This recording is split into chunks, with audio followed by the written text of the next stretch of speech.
लोकसभा निवडणुकीच्या चौथ्या टप्प्याच्या प्रचाराला सुरुवात झाली आहे। रावेर लोकसभा मतदारसंघासाठीच्या माहितीच्या उमेदवार रक्षा खडसे यांनी उमेदवारी अर्ज दाखल केल्यानंतर चोपडा तालुक्यातील ग्रामीण भागामधील गावात प्रचाराला सुरुवात केली आहे।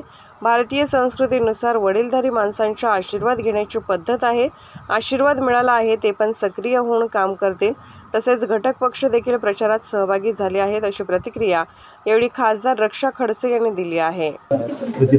फॉर्म भरल्यानंतर आता अधिकृतपणे आजपासून प्रचाराची सुरुवात झालेली आहे। चोपड्यापासून मी सुरुवात केलेली आहे। जे आम्ही मोठे मोठे गावं आहे की मागच्या 5 वर्षामध्ये म्हणजे 10 वर्षामध्ये गावागावापर्यंत पोहोचायचा प्रयत्न केलेलाच आहे। पण आता प्रचाराच्या निमित्ताने किंवा सगळ्या लोकांना आवाहन करायसाठी की येणाऱ्या 13 मेला आपण सगळ्यांनी जास्तीत जास्त मतदान सगळ्यांनी करावं आणि विकासाच्या बाजूने करावं। आदरणीय मोदी साहेबांना परत तिसऱ्यांदा प्रधानमंत्री करण्यासाठी आपल्या सगळ्यांना मतदान करायचं आहे। म्हणून सगळ्यांना मी आवाहन करते आहे की येणाऱ्या 13 मेला कमळ निशाणी व बटन दाबून जास्तीत जास्त आपण विकासाच्या बाजूने मतदान करावं, असं आवाहन सगळीकडे आम्ही करतोय। बघा, ही आपली भारताची संस्कृती आहे की कोणतेही शुभ कार्य करत असताना आपले घरचे जे ज्येष्ठ मंडळी असते आपण त्यांचा आशीर्वाद घेत असतो।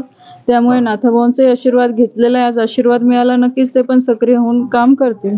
मॅडम, आपल्या रॅलीमध्ये घटक पक्षाचे कोणी येत असतील? आहे ना बाबा,